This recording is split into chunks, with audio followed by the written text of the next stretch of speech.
মালিকদের ডাকা ধর্মঘট প্রত্যাহারের পরও শুরু হয়নি দূরপাল্লার বাস চলাচল। শ্রমিকদের একাংশের বাধায় বন্ধ হয়েছে রাজশাহী থেকে ঢাকা, চট্টগ্রাম, সিলেট রুটের বাস চলাচল। এই মুহূর্তে শিরোইল বাস স্ট্যান্ডে আছেন সহকর্মী আলতাফ হোসেন। সরাসরি যাচ্ছি তার কাছে। আলতাফ, আমরা জানি গত বৃহস্পতিবার রাত থেকে মালিকদের ডাকা যে বাস ধর্মঘট কর্মসূচি সেটা কিন্তু গতকাল সোমবার বিকেল নাগাদ সেটি প্রত্যাহার করা হয়। কিন্তু মালিকরা প্রত্যাহার করলেও গতকাল থেকেই আবার শ্রমিকরা কিন্তু বাস বন্ধ করে দিয়েছে।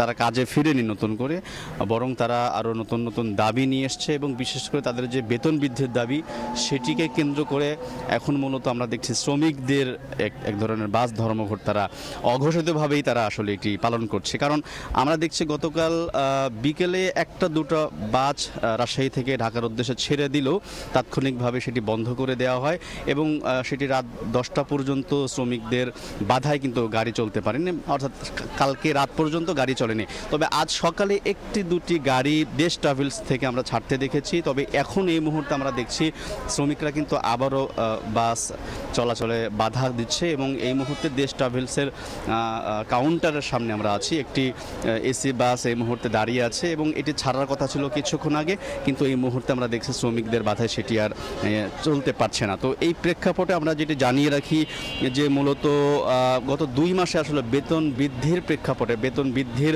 দাবিতে শ্রমিকরা কিন্তু বারবার কয়েক দফা এরকম ধর্মঘট পালন করে আসছে এবং সর্বশেষ গত 23 সেপ্টেম্বর মঙ্গলবার মালিকরা শ্রমিকদের সাথে বৈঠক করে শ্রমিকদের যে বেতনের যে বৃদ্ধির দাবি সেটি কিন্তু আসলে বৃদ্ধি করা হয়। কিন্তু সেই বৃদ্ধি করার পরে বৃহস্পতিবার শুক্রবার সেটি কার্যকর করার কথা ছিল, কিন্তু কার্যকর করার আগে বৃহস্পতিবার রাত থেকে কিন্তু আবারও বাস ধর্মঘট ডাকে মালিকরা।